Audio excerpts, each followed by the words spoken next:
Welcome everybody onto this live with myself and Laura. I'm really chuffed we're doing a second one. I know. Really good. I'm so happy. Yeah. Okay.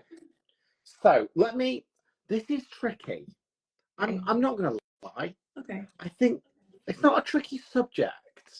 It's something that I talk to clients about a lot, and actually it's something that's coming up a lot. So I work a lot with women, but even today, actually, I had somebody contact me on kind of this similar subject. So there's a lot on podcasts that's happening around this.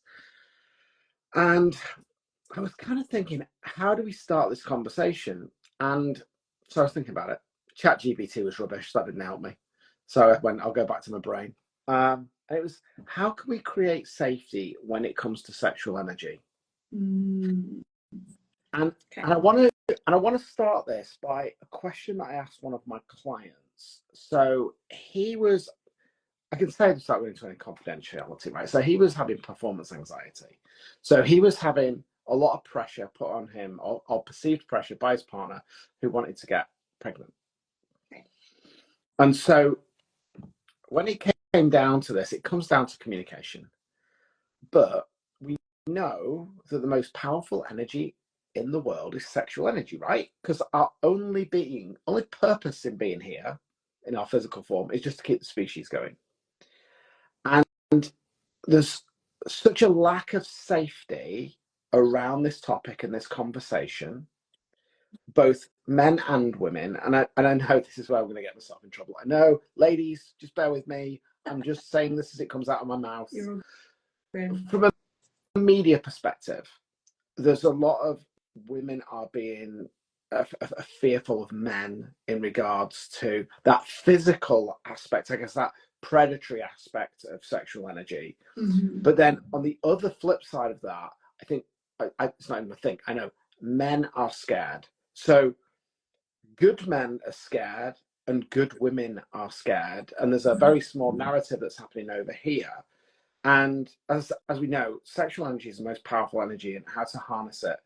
And one of the things that we spoke about, or the question that I asked is, define sex. That might be a good place to start. So I know you've got a couples retreat coming up at some point, haven't you? So yes. Yeah. So I don't know if this is a conversation that you have with women around this topic. Mm-hmm. But if you were to ask most people what sex is, they'd go, it's a penis and vagina, wham bam, thank you, ma'am, job over. Mm-hmm. So how do you define that sexual energy, and how can we start a different conversation of understanding that it is energy and that we can transmute it into something a lot more beautiful than this carnal, predatory, unsafe space that maybe it's becoming in the media? Okay. Well, I think we first have to acknowledge that anything that's powerful in the world will be perverted or destroyed or made something that it's not. So if it's powerful, you'll be told to not go near it, or there'll be some way that it's kind of made smaller than it is, which is what we're seeing now. Like pornography makes it look like it's just two people being together, women sleeping around, men sleeping around, all these types of things. So that just shows us that it's an important thing. In my opinion, to me, sexual connection or sex itself is a time for a woman to fully embody 100% feminine energy, and a chance for a man to fully embody masculine, which means that they're then at an ultimate point for manifestation as well. So, you hear people say, oh, it's a great place to manifest. Yeah, but if you're sat there trying to make love to your partner and you're just thinking about money, first of all, it's very self-serving, and then you're also not connecting to your partner. The reason it's so great for manifestation, for a woman, for example, is that she should be fully open emotionally, physically, spiritually. She should be fully surrendered into feminine, fully at peace, fully softened. And because she's in such a feminine state, she is a match. She's a full magnet for anything that her heart desires. And for him to show up and be a man, he can show up and lead. He can show up and be the man, be the king. He can create life with what he's doing, he can fully be with her as well. So he can fully step into his masculine, which then makes him a really strong magnet for whatever he's trying to build in his life. So to me, that's what sex is. It's an opportunity to fully go into the polarity that you want to be in. And it's also going to show you where you are and where you're not. There's some women that show up in the bedroom very masculine. She's ready to perform. It's like, so you're going to be the dude then, okay? Yeah. And then what does he do? Yes. Right? He surrenders, and then you're wondering why you can't have an orgasm. It's not sexy. It's not sexy for a man to do nothing. It's not sexy for a man to be like, oh, should we go have sex? I'm with you because I get that, but I actually want to ask another question because I think this is interesting. I just like your opinion on this. Mm-hmm. If you were to ask any guy around that, Mm-hmm. is a woman who initiates contact, because I think there's a perception that actually men, it is just about that intercourse sex, and actually I don't think it is. I certainly don't see it from that perspective. Mm-hmm. I think there is a narrative that men have thought that's what it looks like, but I don't think that's what men need. Mm-hmm. And so what are your thoughts around that? Because I think this is where a lot of the things are. There's men are so scared of initiating because they might get it wrong, or they might not do it the right way, Mm-hmm. or they're too confused. It's just safer just to back off. Women want that from a man, but I just ask myself nowadays, it's 2024. If women are more empowered, if women are getting more equality, if women are getting more, why is it wrong that a woman should lead a man and make a man feel safe in that space and communicate that? I mean, men are very simple creatures, so I'm really interested in that, in regards to, is that masculine or is that feminine? I don't know. Well, firstly, I don't think women are more empowered than they used to be. I think they are, which is dangerous. Yes. I think they're weaker because they're in their masculine. Yes. So women aren't. Do you know what I mean? We have this whole female empowerment, but if we really look at it, it's like, no, that's not empowerment, because female empowerment is vulnerable, like being completely surrendered and vulnerable. That's female empowerment, and that's because it's so powerful. A lot of women aren't in it. They want to be in their masculine. So there's that perspective which might interest you. But then, I don't think there's anything wrong with the woman initiating sexual contact. It's just the way that she does it. If I was to initiate sexual contact, I would say, I'm ready to be made love to. I'm ready. I want to be made love to.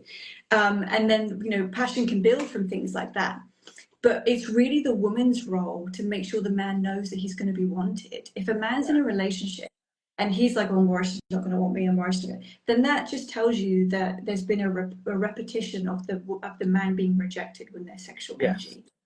So that's the story, and that's why men get afraid. Whereas when a man knows that when he's wanting to move into sexual connection, he's wanting her, if she mainly says yes, then he'll never feel rejected. So it's really important for a woman, if she notices that her man isn't actually initiating, maybe he used to, maybe he didn't, maybe he's been rejected by other relationships, but it's your role as the woman in the relationship to make sure that he always feels wanted. And that is by saying yes, and it might be that you meet a guy who's been rejected a lot, so you have to do more of the initiation, which isn't you chasing him, it's you being available and ready for him. And showing him, telling him that, eventually you'll notice that he'll step up into his masculine because you keep surrendering into feminine. And I think there's a word you said there, and I'd heard this on a recent podcast. I don't know if it was Esther Perel, the amazing Esther Perel. But the word, if we were to go back to what sexual energy is, another word for that is desire. So it doesn't have to be about that physical stuff. It can be the simple thing of touch. It can be the simple thing of a hug. It can be a glance. And I think that that's what people need to recognize, because actually, it's like anything, isn't it? If we look at energy being super powerful, if you go straight in to a nuclear reactor without kind of understanding how a nuclear reactor works, it's going to all be messy. So it is those little playful touches. It's having that fun. It's being connected, spending time, and I wonder whether that's why people are more on their devices, because they're doing this simple things over here where they're connected to something that's simple and easy, but we're so distracted that we think, oh, we've now got to do this. Because it's interesting, there's this statistic that a good sexual relationship is 3 or 4 times a week, when actually the stats actually say on average it's 3 times a month. However, even that, they're saying that actually everybody's different. So you could have once a year, but it's absolutely blow your socks off. You feel so connected. So actually, frequency isn't important. It's the quality of connection, and it's defining what, not maybe what sexual energy is, but is desire. So maybe we need to change the word. So because desire sounds something that is a little bit more powerful, right? It's desire. It's looking in. You love your kids. You do not desire your kids. You love your parents. You do not desire your parents. You love your dog. You not desire. And I think that is the difference when we talk about love and connection. It's that desire. It's that energy. And maybe the conversation needs to change to be, if we want to have that connection, what do you desire? Maybe changing those words to make it sound softer, because desire sounds quite masculine, doesn't it? It's quite hard, but desire is more feminine. It feels safer, Yeah, So, it's a bit more expansive. It's yeah, more of an expansive word. I think that, it is definitely quality over quantity, 100%.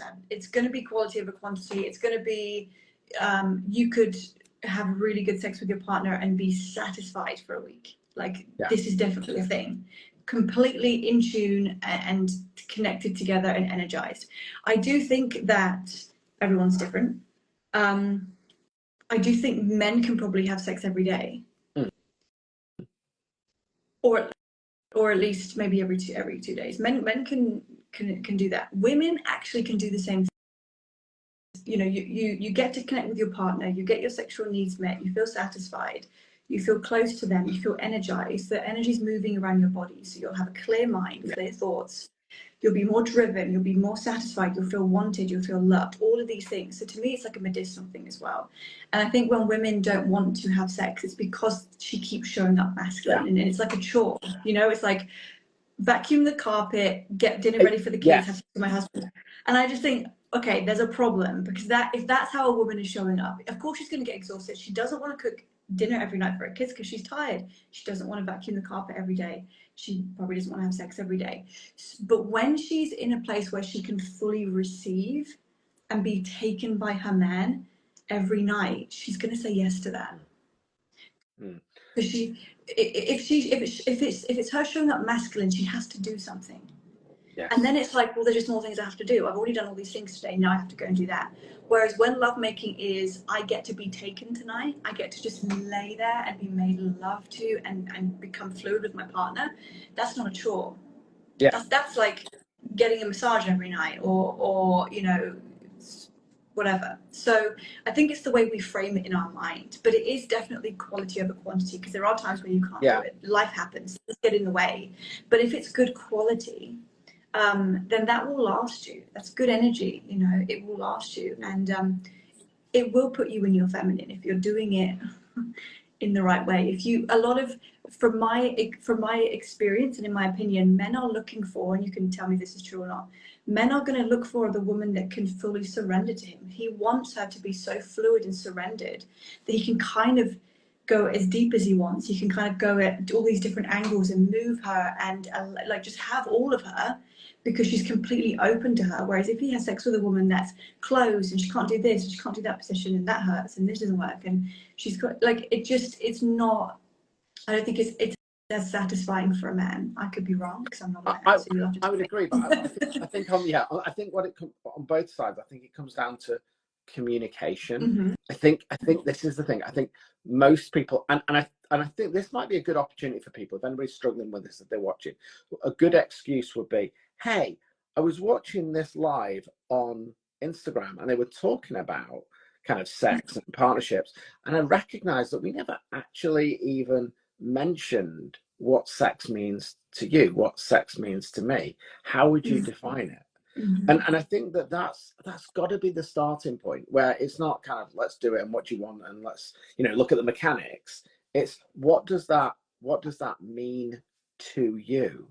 Because I think that that's really important, because if you can be open, even if it's just that little vanilla type stuff, we don't have to go down any kind of fantasy or anything like that.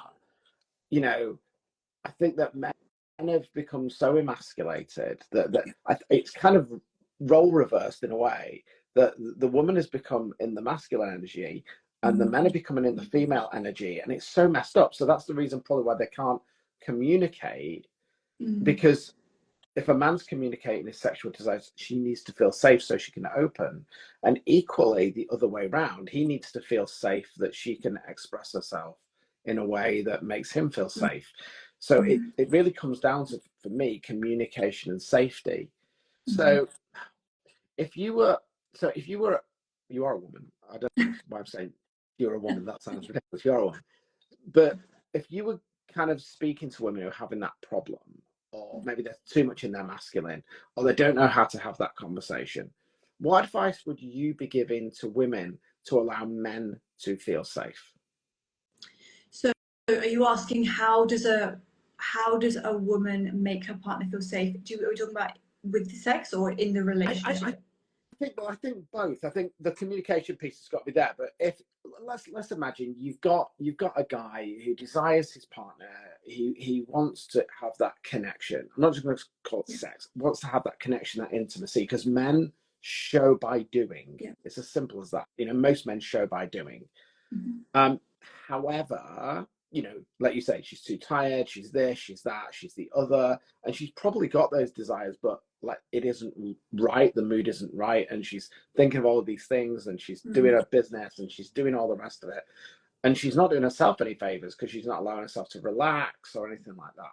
What advice would you be giving, maybe for women, just to recognize that first and then start that conversation? I think we've got to recognize where we are first before we can have a conversation with somebody else about it. So I mean, I'm just wondering how you would go through that if you were speaking to somebody and having this conversation with women, because obviously men are going to be listening to this. I think it's interesting to eavesdrop. It's that, how would you allow her to create that openness but feel safe in doing it? Okay. So it's in a way that I don't really hear anyone else teaching it in the way that I teach it. So I don't tell women to learn to communicate with men. I tell women to attune with their man. So with my partner, with your partner, women can attune to what a man needs. If he feels a little bit disconnected, she can feel it. If he feels a bit insecure, she can feel it. If he wants to actually have sex, but he's not initiating it, she can feel it. So the reason she's able to do that is so that she can then open up the space for what he needs. So for example, let's say you're laying or watching a movie and you can feel that your partner is aroused. He wants to have sex. Great. Initiate it. Be with him, right? If he comes home and you can tell he's really tired and he's really upset about something, what women try and do is they try and go, what's wrong? Something's bothering you. I know it is. Oh no, it's fine. I just I've had a really long day. Yeah, I know, but something's wrong. Tell me. I know something's wrong. Do you know how annoying that is for a man, especially when he's tired and he's working all day, to have a woman pester him like that? And it's also very unattractive. Can I share I am doing a story? Can I share a story? Yes. This is actually, I can back this up with evidence. Okay. So I woke up one morning in a bit of a crappy mood, hadn't slept very well. Yeah. And my wife was in the shower. She comes in and she said to me, "Are you okay? Yeah. This is what I heard. I can see you're in a bad mood. I haven't got the energy to take that, and I need some way in which I can circumnavigate that." That's what I heard. I'm not saying that's what she said. That's what I heard. And I then emotionally vomited, then apologized, went upstairs, meditated. And what came through was, instead of what do you want, or how are you, or what's the problem, is, hey, what do you need? And I said, if you just said, what do you need? Not what do you need from me? What do you need? I said, all I would have said is, I needed a hug. And you know what? I think most men, actually, a hug is so important. So even forgetting sex, for a woman just to come up and go, I see you, I hear you, I'm here for you, hey, do you want a hug? I think is so powerful. And conversely, men, I think, when they see a woman who is in that space where she's got stuff on, actually will do that, and then they get rejected. So, hey, let me give you a hug. I don't want a hug. And yeah, so the man is, and I can understand that, because that's what a man might want, and that's what a woman wants. So it's very difficult. That it's like, get out of my space, get out of my energy, because he's trying to protect. But I guess when you're talking about that masculine, I know it doesn't work like this, but if that's two men and you see your mate down the pub, you go, hey, you okay? Let me give you a hug. It's going to push you away. So that thing about the masculine actually kind of holds true, isn't it? That they kind of, the masculine is trying to protect, and they're so in their masculine that they can't surrender to allow the man to come into that space. Yeah, 100%. So I teach it from that perspective. So, what women will do, let's say my friend walks into the room now and she's had a bad day. I can be like, oh, what's wrong? I can tell you've had a bad day. Oh, no, it's okay, I'm fine. No, tell me, I can tell something's wrong. Well, this happened. Oh, so you feel abandoned. That happened, and now you feel rejected, you feel abandoned. We can literally fill in each other's sentences because we're oracles. We can sense it all. That's the gift that we have to bring into our relationships with men. Yeah. Women aren't doing that. Women are going, what's wrong? What's wrong? I know something's wrong. No. And no. And the man will either shut down, or he will bite back, because now you're at war with me. So war meets war, right? Or he'll just completely shut down. So you'll have your outburst, or you would have just been like, I'm fine, leave me alone. So men kind of go either way. Whereas if we take it a step further, like in your situation, so let's say your wife wakes up and goes, oh, Marcus doesn't feel great today. I sense, because she would have known, and it's just a new way of doing it, but she would have sensed like something's wrong. So you think, oh, he's not having a great morning. I'm going to go make him his favorite cup of tea, just how he likes it, 2 sugars and milk, whatever. I'm going to give it to him. I'm going to give him a hug. I'm just going to say, I love you so much. I'm so proud of everything that you're doing. Here's a cup of tea. And she walks off, you'd be fine. Yeah, and I would agree, because I think with men, I think that, and this is the thing with men need purpose. So men will drag themselves over broken glass. And I think this is actually, I think we talked about this on the last one we did, is that in many ways women hold all the power but have lost all the power at the same time, because they are the mother, they are the entrepreneur, they are the wage earner. And there's nothing wrong with having money, there's nothing wrong with having the business, there's nothing wrong with having that. But I think when it comes to your relationships, there's a big difference between where you are in your corporate world or your professional career, and where you are when you're in a relationship. And I think that's one of the challenges, is that, and I've talked about that, there's a lot of tall girl problem. And I think this is where a lot of this energy comes from, is the fact that women will, even if they don't like it, because this has been going on for millions of years, they're always going to try and choose above, right? They're going to choose somebody who is the more of the alpha, has the money, has the status. I don't care what anybody says, it's inbred, that's the way it looks. You never look at the bottom half. So what then happens is you've got a vast amount of women that are going for a small amount of men. And because there is a small pool of men, then the men then become arrogant, they can be, and you've got all of these guys underneath that are going, hey, I'm a good guy, I'm a nice guy, I can look after you, not maybe financially, but emotionally. And women are missing out on lots of really good men because of this. They're looking above, and because there's a small pool of men, that's where this narrative then gets pushed out of social media. So all men are bastards, all men do this, all men treat women wrong, and it isn't just a man problem. And yes, there are men out there who objectify women, there are men out there that do that. We know, I mean, I used to be in the police, right? So we know, and the statistics show that terrorists generally are loners that have no sexual activity. They are literally a ticking time bomb without, going down that route, but they are, because they've got all of this energy inside them, which then just snaps out. And that's the same for men and women. We've got all of this sexual energy that's building up and building up and building up, and it has to come somewhere. So it will come out in negative way, and that's why these relationships are so important, to be in our space and be in that masculine and understand it, that it's not, when you're in your feminine, it's not actually you're giving away your power, you're in your power. That is when you are at your most powerful. And that story needs to be told more, that actually you're allowed to be a woman, and it's not about subservience. And I think that's the thing. Well, it's very vulnerable. So there's different perspectives here, because I don't have this in my life, but I see it obviously online, where women are like, oh, I'm not going to date him because he's under 6 foot, or I'm not going to date him because he's got a. Well, from how I see it, from my perspective, they haven't actually earned the right to have a really good man, no matter what height he is, no matter how much money he is. She's in her masculine. Men look for beauty, right? They don't necessarily stay with beauty, but they are drawn in by beauty. So she's looking for the outside, like he looks good on paper, or he'll look good on my Instagram feed if I hold his hand and all this kind of stuff. So she's in her masculine. So she'll never actually, until she changes, she will never really meet a good man that can protect and provide, whatever that looks like, because she's not actually at that place yet. Whereas, women who, like, for example, having a man that financially provides for her. So a lot of women will say, well, you have to have your own finances. They'll say you have to have your own work, or all these things. And yeah, that might be true. I mean, obviously I make money through my business, but to be able to fully surrender and be financially looked after by my partner is probably the one of the most vulnerable things that we can do as women, is to actually, it's not even about like, oh, he bought you a nice car and he made you a nice house and he pays all your bills, how lovely. It's more about the gift of a woman, if she can be so vulnerable that he's fully financially in charge, because what can happen is that if something goes wrong in the marriage, she's got nothing.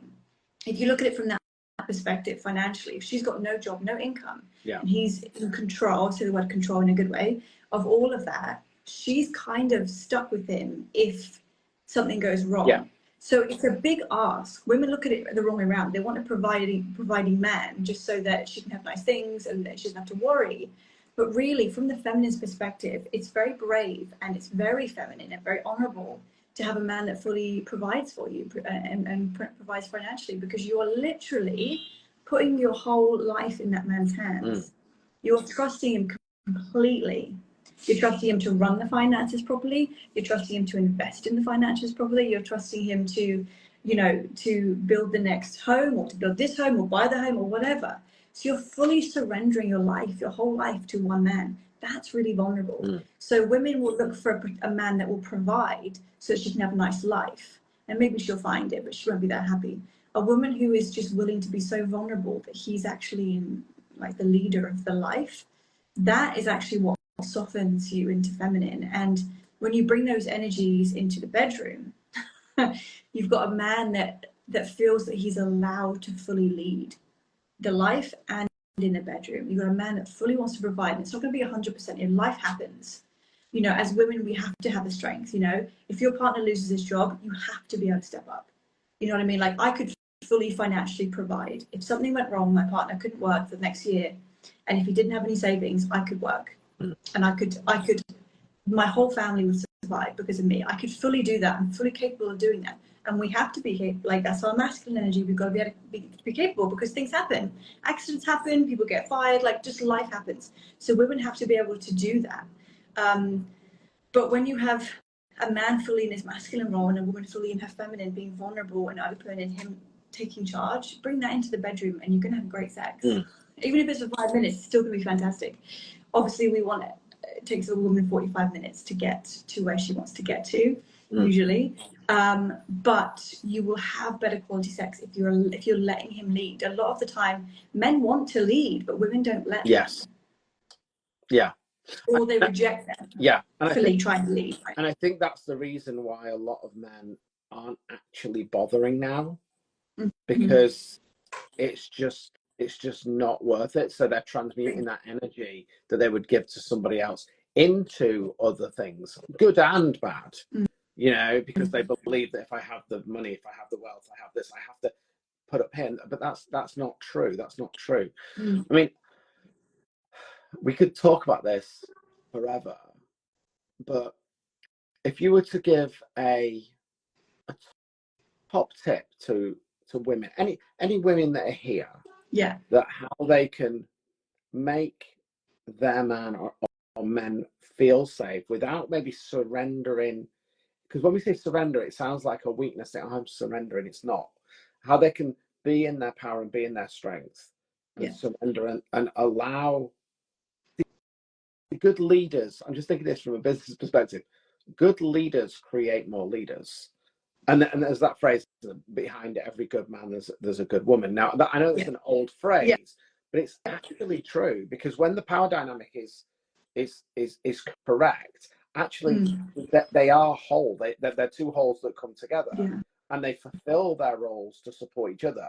So it isn't up and down. It's a movement where you work in synergy. And like you say, Brené Brown has probably got the best analogy of this, as she talks to her husband, that when they're down, they'll say, okay, I'm at 20%, and he says, I'm at 100, I can cover you, and vice versa. But at the point they're at 20%, we need to sit down and talk. So I think my question would be, from a female perspective, how does that woman step into a feminine and allow the man to lead without feeling that she's lost any power? Does that make sense? Because we're seeing this, the narrative is that this is what power looks like. It's the masculine, it's the patriarchal masculine. So how can women feel that they're in control, but also surrender at the same time? I know that sounds like a paradox, but do you know what I mean? Because I think that's what the confusion is. Yeah, well, actually, I mean, to me, control is an illusion. Like, what are we really in control of? I'm in control of holding this cup of coffee. I'm in control of what I want to say to you. I'm in control of things that are around me, but I can't really control anyone. I can't control what my partner does. I can't control what you do. I can't control what my friends do. So when we realize, to me, surrender is a sigh of relief. That's how it feels to me. Being in my masculine for so many years, because I teach this from that perspective, right? Just masculine, go-getter, do this, do that, hustle, make money, do all these things. Flat out exhausted at the end of it, like most women, because it's not our natural state of being. When I found opportunities to surrender, it was like a sigh of relief. Oh, I don't have to pay bills anymore? Okay. Are you going to get that coffee for me? Okay. Right? Oh, you want me to just lay here? You want to make love to me? Okay. Like, it's a relief. Women think that a lot of people are looking for a dopamine hit. They're looking for that, like, quick. They're addicted, right? Their bodies aren't nourished properly. They're thirsty. They are not aligned with the purpose, and they're with a lot of people are actually in the wrong relationship, sadly. So everything's completely skewed and backwards. So when you meet a man who makes you feel like, oh, thank you, like I can relax and say yes more often, that will push her into the feminine. But she does need to be there first. So I did a masterclass on this for anyone who wants to watch it. You can buy it on my website because I recorded it. I gave my 5 top tips of how to soften into your life, because you need to learn to be soft in order to attract masculine. So women are like, oh, I'm masculine, but when I meet the right guy, I'll soften. No, you have to soften first to be a vibrational match to the masculine man, right? So, like, there's little things like, first of all, look at your environment. Like, if you're surrounded by stress, toxic people, I don't even like using that word, but let's just say stressed out people that want to complain, people that want to whine, do you think that you can relax and soften around those types of people? So you have to make sure your environment's good. You've got to make sure that you're eating the right things for yourself. You have to make sure that you're fully satiated in yourself, satisfied in yourself, because otherwise you're going to chase the wrong thing. Like, if you don't love yourself, if you don't trust yourself, if you're not confident in yourself, you're just going to keep bringing in the wrong people and continuously re-traumatize yourself. Yeah. So a softer life is like slowing down, simplifying things. Like, simplify things. You don't need any more shoes. I'm sorry, but you don't need any more shoes. You don't need another handbag. You don't need to fill up the fridge again. There's already food in the fridge, right? Women are just constantly consume. Men do the same. And all you're doing is looking for a dopamine hit, and you're just attracting chaos into your life. Simplify everything. You do not have to. We have a gift of multitasking. Doesn't mean we have to live through multitasking. Do one thing at a time, right? And enjoy it. if I'm going to sit here and have, like, I wanted to go and get a cup of coffee this morning. My favorite coffee shop is down the road. I got my coffee. I can just sit here and surrender to the conversation, enjoy my coffee, enjoy the conversation, enjoy the comments, and just completely surrender to this. But if I was thinking, oh, I'm going to also just send this email quickly while you're talking, yeah, go on, I'm listening. You know, oh, I'm just going to put some sugars in my coffee. Go on, I'm listening. Like, you're not actually being present in the moment. You're not softening. You're not slowing down, and you're doing a million things at once. So having a simpler life, an easier life, you don't have to hustle so much. You don't have to chase this dopamine fix. I mean, it's so debilitating, isn't it? To be like, oh, yes, I feel really good. Oh, I lost it again. Oh, it's so degrading, and it's debilitating, and it just wears you down over time. So, and I think one of the things that you've said over and over again, and this is something that I always teach people, is you don't want another half. I think when we have another half, if that person doesn't fulfill our needs, then we feel that we're half. And the work that you do, which is in a different way than what I do, but I think we both help people become whole, and they have a path of authenticity, and it's the ability to be able to speak your authentic truth and say, this is who I am. I mean, I really struggled going through this, going into my feminine, you know, and going into that kind of goddess. I'm kind of coming back round circle. I'm coming back into my masculine again, but in a softer way, that I don't have to be too harsh with that. But what I've recognized is that there are a lot of men that are going into the feminine because, as I've said before, 8% of people in well-being are female, 80% of people accessing well-being are female, 76% of suicides are men. And the reason for that is that the body and the mind is saying you have to be the leader, but the world is telling you can't be a leader. And if you stand up, you're going to get shut down. Do you know what? That is the power as a man. That's those is the kicks that you've got to put in. But there's a way in which you do that, and all of that sexual energy. I think that's why, you know, I get a lot of clients that say, I'm addicted to porn. No, you're not, because you hit the nail on the head. You're not addicted to porn. You're addicted to dopamine. Yeah. You're not addicted to porn. All addiction, there's only two addictions, as far as I can see. You're either addicted to cortisol, or you're addicted to dopamine. Yeah. And normally you're flitting and flighting from the thing. Whatever the result of you doing, or whatever you're doing to get that, is not really the addiction. The addiction is either you're addicted to cortisol, so you're in that stress state all the time and you're not present with yourself. And to get out of that, you're looking for as James Clear said, I don't know if you've read Atomic Habits, cue, craving, response, and reward. So there's a cue comes in because I'm really, really stressed. The craving is I need that dopamine hit. The response is I'm going to do something quick, fast, and easy. And maybe we need to stop doing this. Okay, we're on our phones, we're doing this, we're doing it in the bedroom, sex, done, sleep. Yeah. And start to bring in desire.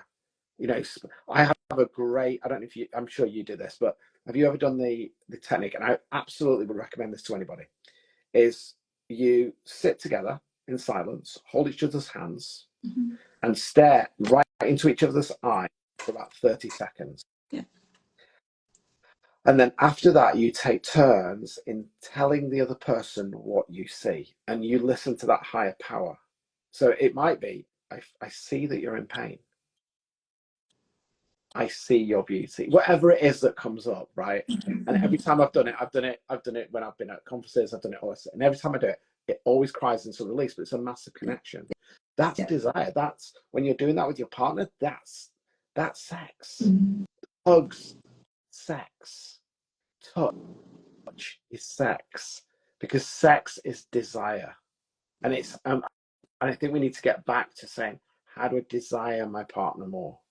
And desire could be, I can see you're stressed, I'm going to make you a cup of tea. Either way, right? But I'm just saying it's that. But that's sex. That's desire. I see you and I want to serve you. And it's being in our right energies and serving each other with balance and creating that desire. And I think when you create that desire, I think that's why when people are stressed and not having sex, but they might go on holiday, all of a sudden they're in a new environment and they reconnect with each other, and that desire comes back because they're giving themselves time. Yeah. 100%. So I think that's the most important thing. So I think maybe that conclusion is that, how can I bring more desire my partner more might be a softer and gentler way of saying, how can we have sex more? How can we desire each other more? How can we connect with each other more? And I think we also have to take that and then bring it inwards as well. Like, how do I become more desirable to my partner? Whether you're male or female, you know, if I've spent the morning complaining to my husband that he didn't do something right, does that make me a desirable partner? Does that make me someone he wants to be intimate with? And for him, if it's like, oh, I didn't, you know, men that can't make decisions is one of the things that women don't find super attractive. For him to be like, let's go out for dinner, we'll go here, or I'll book it for 7, easy. You know, so if a man is like, oh, you know, I didn't really lead the evening, or I didn't really make any decisions, I didn't make her feel safe, then that doesn't make the man a desirable partner for a woman. So we have to look at ourselves as well. And for women, you know, for women to take accountability, I talk about this a lot on my channel, because a lot of women don't want to take accountability. They just want to blame other people. They want to blame men.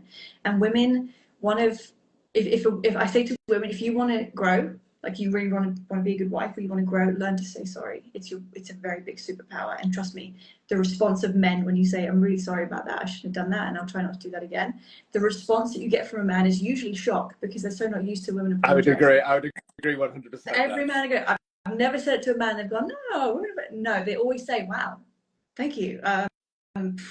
Okay.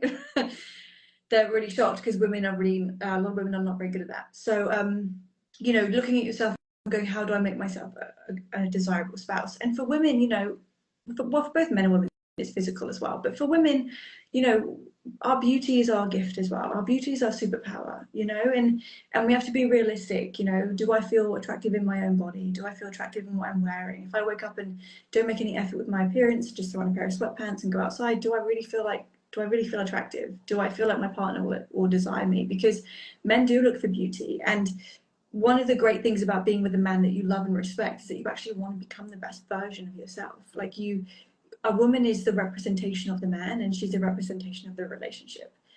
If I'm, whether I'm with my partner or not, if I'm walking around town, I want to look my best. I want people to be like, oh yeah, that's Mohammed's woman. Look, she's beautiful. That's his woman. I want people to see me as that, because I represent him and I make him look good. And that's my role as a woman, is to make him look good, because men are all about power and status. I want him to come across powerful by having an attractive woman. So these types of things, women need to remember that. A lot of women don't want to make any effort with themselves, let alone for their partner. And a lot of women just want to say, oh, you know, he loves me for who I am. Okay, I'm sure that's true. I'm not saying that's not true, because I'm sure it is true. But when you make an effort with yourself, it shows that you respect yourself. It shows that you respect him. You know, it shows that you care about how he looks as well. So it's all about, as well, am I desirable? And I would say vice versa, because I think that's where that comes to that leadership thing, and allowing the man to lead, and allowing the man to, you know, say, give him that opportunity. Men are quite simple creatures, to be honest. We don't really need much, and you give us a little thing, and we're like so blessed for that. Yeah.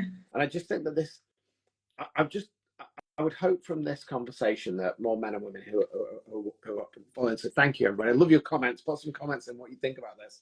But I think we all need to change this narrative, because I think so many people are getting harmed. Nobody's winning. Nobody is winning. Nobody's winning, and everyone's trying to win at the same time.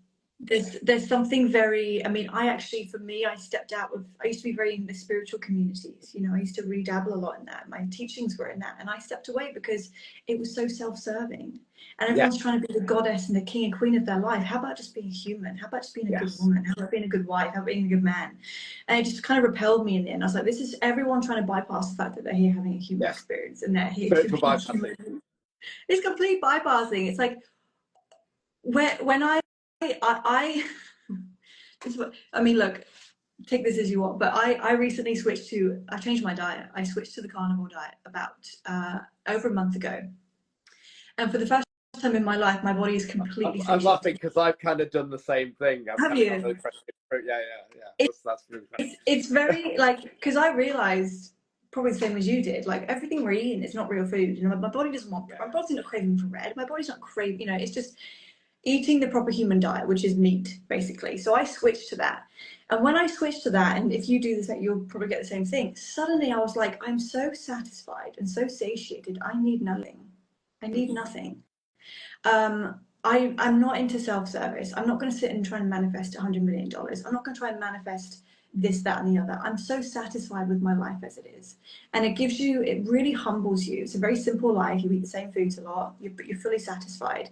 There's no gluttony or greed because you're not getting pleasure out of food. You're just eating to survive. Yeah. And you're fully nourished. And so it really brings you down to a very humble, satisfying place in your life where you just really don't need anything outside of yourself. But most people, and we'll see this in our industry, because most people don't eat the proper human diet, and they think that plants are good for you because that's what they've been taught. Yeah. They're so malnourished. They're hungry, Marcus. That's it. They're just hungry. Yeah. I want that guy. I want that money. This went wrong. I'm so emotional. I'm crying today. Now I'm angry. Now I'm happy. You are so malnourished and you're hungry. And you think that guy, the dopamine, you chase the dopamine. You know what I mean? When you switch to just eating meat and you're actually living they call it the proper human diet. That's it. It's the proper human diet. Suddenly, women become very peaceful because they're not getting that insulin. All their emotions, they can feel everything, but they need nothing. So I would agree with you from a mental clarity point of view. It does balance. Even though I do use lion's mane, I just had chili bit and ginger, so I still put those nutrients in. Take magnesium and stuff like that. I still do those supplements and stuff like that for brain health. But switching this up, even though I didn't have a rubbish diet before, I wasn't doing ultra processed foods, and I think that kind of, we've got the word desire, but I think the other word that's coming up is nourishment. And I think there's, when you give yourself what is natural, so we're talking about food, but I think on this subject of we are safe when we are in our natural form and in our natural state. And you've got to ask the question is, and I always say this, I know it sounds like conspiracy theories, but if you want to control the population, take them out of their natural state, because you create stress. The dorsal prefrontal cortex, which is our social brain, shuts down, and all of a sudden the brain and the mind is chattering all over the place, and you've got a million conversations, and you're not present. So I think we've got to look at, and when we know that, I believe the same way, that our external environment is a direct reflection of our inner environment. So I think that you've got to look at that, and I don't know about any of the guys on here, but this kind of ultra kind of skinny kind of, this, that's harmful for women, and men aren't attracted to that. I don't believe they are. I don't believe they are, and it's not good for women. Women's bodies should change. They should go through, and the same with men, and like you say, if we're eating the proper foods and our bodies are getting nourished, our bodies will change as they're supposed to change, and they will flow. And again, I think there's that thing about loving. You've got to love yourself. This does come down. You've got to do the self-love work first. You've got to do that. And I think that's the only way you can then, if you can't love yourself, how can you love somebody else? But I think that, I know we've been on for ages and we'll speak forever, but I think the two words that I think when we started with this very energetic sex, and it's beautiful how this has softened really into two words, which are nourishment and desire. So I think if anybody's struggling with this, maybe, how can we nourish our lives a little bit more together? How can we create more desire in our lives? How can we feed ourselves emotionally? How can we feed ourselves physically in a way that is natural? And I think, I'm sorry. No, it's just because it is interesting, like the nourishment piece with women and their emotions. Like I've said this so many times, like when a man is in his protector provider energy, a woman feels completely safe. And the reason she feels safe is because he's in his true role. So then women come to me and go, well, I'm really emotional and he just doesn't want to be around me. So what that tells us is that a woman being emotional is not her natural state of Yeah. womanhood. If it was, the man would be all over her in all these emotions that she's feeling. What men are actually asking for is peace, because that is the natural state of women. Women get upset when I say that, and the reason she gets upset when I say that is because she knows she's not peaceful. Yes. Right? So she then hears, no man's going to ever want me, I'm alone forever. So that's what she hears, and that's the pain that she speaks when she tells me that I'm crazy and on crack, all these crazy comments.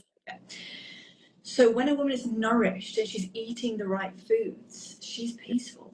Yes. Like, as soon as I shifted my diet, I'm not arguing with anyone. 2 plus 2 is 7. Okay. Yeah. Cool. I'm not arguing with you. Like, I'm not arguing with anyone. No one can take my peace unless I give it to them, and I just really do choose not to. So it really shifts everything. And for women that they feel that their emotions are really erratic, and she's crying all the time. I just did a women's retreat. Okay, so I've spent the weekend around women that are crying, but that's obviously what it's there for. But there are plenty of times where there was no need for crying, and yet there was, because women are so in their emotions. They romanticize their emotions. They look for validation. They turn into children. They're looking for daddy to save her, mummy to save her, and then that gets put on the husband, and the husband goes, I don't want to deal with this. And then he is told that he's toxic when she's toxic. Now, somebody just put in something just came up saying, when I asked my man what about peace, he said conflict resolution. Now, this is really interesting. When we're having conversations, don't direct a question in a way that kind of, if you're speaking to a man, don't direct that's going to put a barrier. You're going to put him in a corner. So I just want to pick up on this one, just from a man's perspective. A better question is, what does peace mean to you? Or if you were to, what does that feel like? So not logically, if you were to say, what does peace feel like? It's not conflict resolution, because the word conflict wouldn't come in there. Conflict resolution might be a process to peace. But when you ask a question, we're emotional beings. 95% of everything we do, I do a lot of this work. When we talk about anxiety, people go, oh, my anxiety. You don't think anxiety. This is why talking therapy doesn't work. We feel anxious. And actually, we don't even feel anxious because our body has been, our only job is to procreate, right? I've said this a million times. And to do that, we need to find people that make us feel safe so we can bring children up. And that's the whole point of it, right? But if we're not in our natural state, then we're not going to be able to create that safety. And when a woman doesn't feel safe around a man, then she's going to attack because she's protecting the children. But that doesn't happen if the man is doing his job. Like, I always use lions, right? They're the perfect example. Is that the lioness is very protective around the cubs, but when the cubs fly the nest, she returns back to that state of being of service to the male lion. And women are powerful. You look at a pride of lions, the women do rule the roost, and all they need to do is let the man prance around, be the protector, be the provider. But you look at a pride of lions, the women definitely are the ones that are in charge. But they allow the man not to think he's in charge, but they allow him to be in charge of what he's good at. So that they can look after the kids, they can look after all of that sort of stuff. And there's nothing wrong with that. And I think that, it's so important to understand that being a woman, women are gods. They create life. You don't get any more powerful than that. So I truly, as a man, don't understand why you wouldn't want to step into that power. And I think the biggest thing is that the media and everybody else is creating this picture and is pushing this stuff in. I think you need to go inside and feel. I think that's the thing. That's why nourishment, desire, it's a feeling. So anybody who's having conversations and asking what peace is, what sex is, use the word feel, because what does sex feel like to you? Tell me about that feeling. What does desire feel like to you? Tell me how you'd like to be desired. If I was to nourish your soul, how would that feel? Because when we ask like a what or a how question, which is kind of logical, then we can go, oh, we do this, we do that, we do the other. But when we feel, we have to, and I'm doing it now. Look, I'm physically touching my body when I want to feel. So I think in answer to that person's question, what is peace? That's a logical question. Tell me what peace feels like. And a tell me question is open, it's expansive. So I think if people want these conversations, really, really sit in that emotion and use the feel question. Hey, what does good sex feel like to you? What does connection feel like to you? And I think that if we think about how we phrase our words, I always say this: wizards and witches, right? We learn spellings. Words are spells. Yeah. And they will cast a certain spell depending on how you do them. So I think for those people that are asking those questions, I think if we can always think about how is that going to feel? How do you want to feel? So if you've got a narrative or you've got a story or you want to bring peace, you want to bring love, what is your version of love? What does love feel like to you? How does love express itself? How does sex express itself? What is the thing that you need, you desire? What is it that you want to feel? Because good sex is a feeling, it's not an act, right? Yeah. And it's a feeling afterwards as well. The feeling of complete satisfaction and rest. Like you kind of floating out of your body, your energy's moving through the body, you're completely satiated and relaxed. Because women will ask similar questions to me, like, well, and they'll tell me like, well, this is what I think love is, this is what I think peace is. But if they've never experienced it before, I guess we have to go, we have to look for it. Like if you'd have said to me, a few years ago, Laura, what is peace to you? I could probably give you some words. I don't know if I could really tell you or explain a time where I felt it, because I don't think I had ever felt it until I met my partner. I never knew what it was. When I met him, I was confused. I was like, what is this? Like, I just feel like I want to just melt. It was a very strange feeling. And when I went on my second date with him, he had to answer the phone towards the end. He had an employee ringing him. So he answered the phone. And we were standing on the beach, and he put his arm out like this to me. He's like, come here. So he was on the phone like this, and he pulled me in, and I rested my face on his collarbone here, facing inwards. And I probably stood there for about 8 minutes. I didn't move. And my whole body kept sighing, like I was like, what is happening?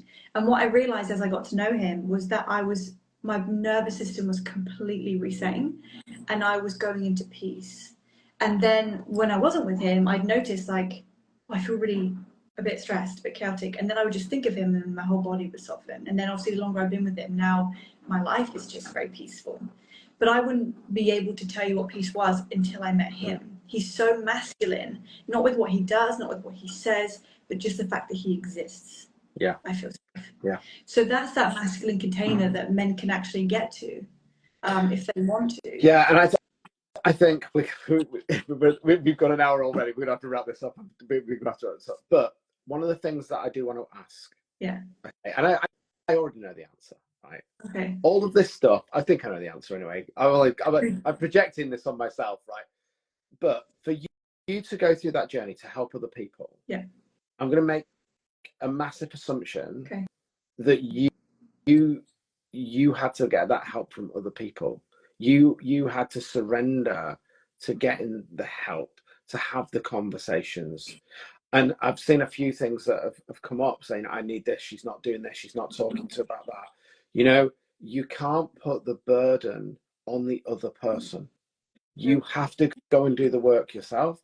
And if you don't do the work yourself, you've got to go and get the help from people who have been on that path, that have gone through that. You've got to take the responsibility, man or woman. You cannot expect your partner to fulfill your needs. You have to fulfill your needs and understand who you are. Do your trauma work, do your healing, because when you do that, when somebody is healed, when somebody is fully present with themselves, that is the most powerful sexual energy, ever. A woman who is super confident, who knows how to set boundaries, who can show up sexually, can show up beautifully, is actually desired in a completely different way. Mm-hmm. Because a powerful woman, men, I'm not going to say men are scared of powerful women, but a powerful woman, they won't disrespect. And a powerful man, women won't disrespect, because they won't allow that to happen, because they'll have the boundary. And that only comes from doing the self work. So if you want to attract a partner that's going to support you and be with you on that journey, you have to become whole first. Yeah. And I think that is the key. You've got to understand your own energy. You've got to be able to create that energy inside you, Yeah. and be able to hold and contain that energy peacefully. Yeah. Yeah. And as a woman, you know, a lot of women say to me that they're looking for their equal. You know, I've done all my work now. I feel whole, and now I'm looking for my equal. And I say, women, you shouldn't be looking for your equal. You should be looking for your leader. Don't look for your equal. You don't want your equal. Your equal is another version of you. Your masculine version of you is going to have all the things that you don't do. Like, my partner can hustle. I can hustle, but I can't do it for very long. I'm tired. I can't do it. He can hustle 24/7 without sleep. I don't know how he does it. And he'll still stay really calm. He won't get angry, upset, or emotional. He just stays very placid, right? Because it's purpose. That's purpose driven. It's his That's why. purpose. If men have got Because purpose, they can just he go has a and go. purpose. Yeah. He's got a purpose. He's building. He's built. He's created this incredible life for himself. I'm so proud of him and everything he does. And he can literally go without sleep just so that he can call the employees and get the workers and do all this stuff. So he can do that. I can't do that. But what I can do is make sure that he's always fed and he's always made love to, and he's always told that he's loved, and I'm the most peaceful version I can be when he comes home. So that's what we're looking for as women. We're not looking for an equal, we're looking for a leader. If you're looking for an equal, then maybe there's still a bit of work to do, because you do want to be with someone that loves themselves. Like you said, it's really, really important. I've dated men in the past that didn't love themselves, and I like who I am, and I'm very confident. So all that meant was that the man is going to rip me down. He's going to tear me down and call me names and tell me all these things, because he's not at a confidence level that I'm at. So when you're with a man that really loves himself and likes who he is, he's going to admire you. And then you're going to have equal footing, but it's going to allow you to surrender and for him to lead. Yeah. So I think with those questions, that I'm assuming just from the names, a lot of them were men, but they were looking out for the women to do something and to create that. And guys and ladies, you've got to go and do the self work. You've got to go and do it. There's no other way. You know, there is no other. There is no other way. And I mean, David's put there, women love money. You know. Women don't love money. Women love energy. Money is energy, and that's just a myth. Women don't love money. Women love to feel safe, and it's just that society has said that money equals safety. Well, we know that that's not true. Yeah, we know that. Well, she wants a provider, but it's not even about the money. It's about, like, it takes a lot of discipline for a man to make money. So she wants a man with discipline. She wants a man with purpose. But the thing that always just tickles me is that the men I've known in my past that have got a lot of money, they'd never say something like that. No. It's the men that worry about women wanting their money are the men that don't have any money. It's very, like, it's comical. But they're worrying about something. It's their excuse to not make any, right? I don't want to make any money because then I'll be used. The truth is that you haven't tapped into your masculine drive to go out and make that yet. Yeah. You're not going to make it in an instant. That's dopamine again. It takes time, right? We know it takes time to make money. It takes time to build a foundation. It takes time to build a business. Whether, you know, you left the police force and started this, so it would have taken time for you to get on your feet again. It's taken me time to get on my feet, right? That's just life. But you have the discipline and the drive to keep showing up and keep doing it. That's your work and continue to do the work. I think that's the other thing is, and I think that, rounding that up as well, I think that this isn't a fix. This isn't like you do a course, whether in any of your relationships, but the relationship with self is an ongoing process, and we're always discovering something new. And I think that comes back to that word desire. I desire of myself to be more of myself. I desire of myself to be more for others. I desire for myself to understand more. And that's the journey of life. That's what makes relationships great. When you find that new thing, that new, you know, that new look. And as our bodies change, you fall in love again. So we said, do you think that men need women? See, I think that's the wrong question. Mm-hmm. I don't. What question would you want? Do men need women? I would say, I don't like the question need, because I don't see it as being a need. I see it as a union of two whole people coming together who choose to be together rather than a need. Mm-hmm. I think the word need is, when I hear need, it's I need that because there is something in me that I haven't fulfilled. How about, because I understand that thinking, because I used to think the same thing, like we don't need it, we want it. So that's different. It gives us a different, it's a different energy to it. But then this is how I kind of see it, because I will honestly say I need my man. I need him, and he needs me. And the reason I say that is because, like, if you think about, if I say to you, do you need food to survive? You would say yes. Would the word need food be repelling? No, it's life. We need food to survive, right? We need food. Do you need water, clean water to drink? Yes. Do you want it or do you need it? You need it, right? You need hot water to wash. I need my man. I need him. And it's not from like a needy place of like, I can't survive without you, because actually I can survive. I just choose not to, right? So it is still a choice. You're right. It's still a choice. But I think there's something powerful in saying that you need that person. Like, I met the best. There's the difference between need and needy. I think that's probably the Yes. differentiator. So it's not needy. It's like, yeah. like you're not like, oh my god, I need food, and I'm like, oh, you're so needy. Why do you want breakfast? You're so needy. It's like it's not like, it's just genuine. You need food, and you need love. Yeah, and like you said, and it's the need of the right food. So when when that question comes up, it may come from a place of, I have been feeding myself with a relationship that isn't nourishing me. So it goes back to that word nourishing. Yes. But actually, if you were to start to nourish yourself in a relationship that fulfills you, and there's that energy is flowing and coming back, then you do need that, because you realize, that was part of me. That was part of me that needs to be desired. That's part of me that needs to feel connected. That's at the end of the day, we are social creatures, and we are not intended to be on our own. That's how we've survived. But I think that's I think that food analogy that we come up is really important. Is that, what are we feeding ourselves? Yeah. What is the narrative? I think that's probably a good one to end on, really, is to say, when we look at sexual energy, when we look at all of this thing, is what type of sexual energy, like food, are we feeding ourselves with? Is it ultra processed sexual energy, or is it nourishing energy that we desire? And maybe we need to go back and re-look at what sex means to us, how a nourished relationship looks, and what we truly desire, and connect with our body, and get out of our head and go, actually, what does it look like to me? How does that feel? Yes. Because we know that when you start to, you said it and I've said it, when you talked about that carnivore diet, you didn't tell me the logical stuff. You went, it made me feel. So I think when we talk about needs, I think we need to probably think about the sexual energy of, how does that fill me up?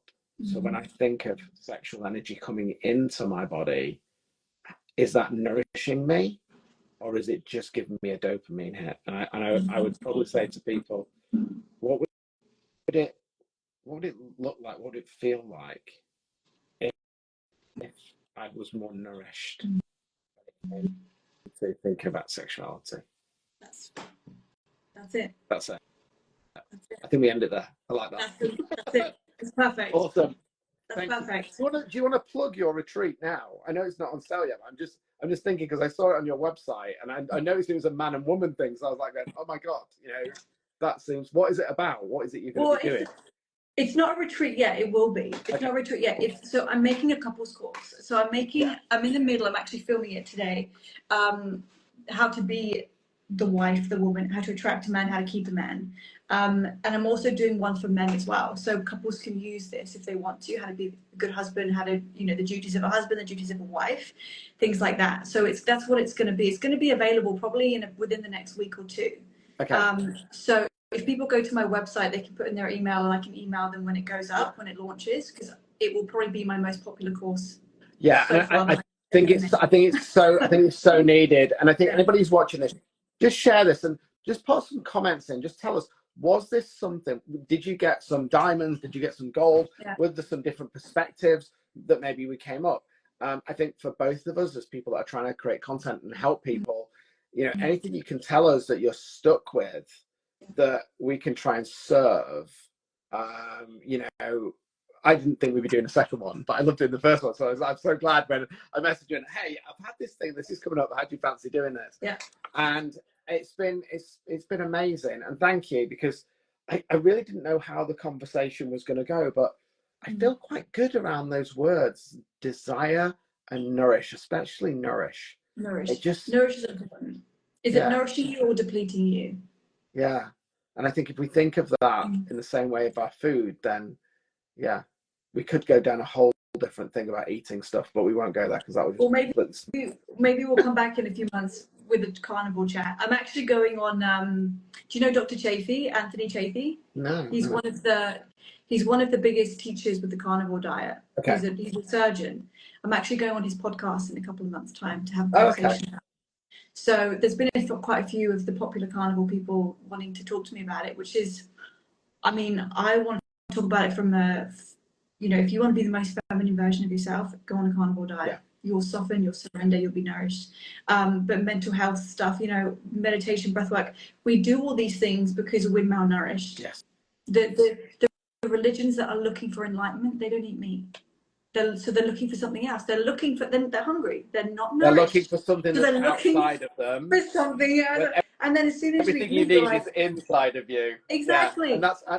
And this is it. Yeah, I agree. There's so much disassociation, and that is actually one of the biggest challenges that I think we've got, is that when it comes to this topic as well, is that, and this is the work that I do, every answer you ever want, you already have. Yeah. And it's just that's what we do. We help people unlock the answers that they already have, because your body and your mind is trying to communicate with you. Yeah. You just have to listen. Yeah. And there's so many times where you, like, your body, if your body's not nourished, it's going to seek everything. It's going to, oh, maybe I need dopamine, maybe I need cortisol, maybe I need that guy, maybe I need that pair of shoes. You don't need anything. When I first started eating that way, I remember going to a shopping mall and I looked around and I was like, I don't need anything in this shopping mall. I don't need anything. Nothing. I'm good. I don't need anything. So it's really interesting. I mean, we can, it's a whole other topic, but I would recommend people do some research on the carnivore diet. Okay, brilliant. Thank you. This was amazing. Thank you. I will let you get on with your day.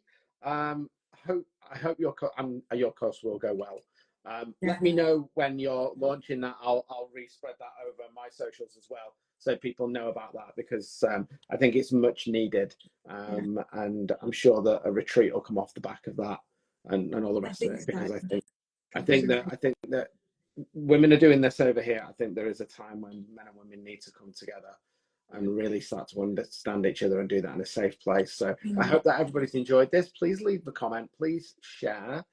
And I just want to plug, actually, blatantly, I just want to plug my, I've redone the podcast, Talking Minds podcast, because it kind of segues. We were talking at the moment about lazy likers and mental masturbators. So basically people who just consume content but then never share goodness. And we were talking about the negative narrative, which is what we were talking about, you know, the toxicity that's out there at the moment. So if you found that this conversation has nourished you, then please share it with other people so they can be nourished as well.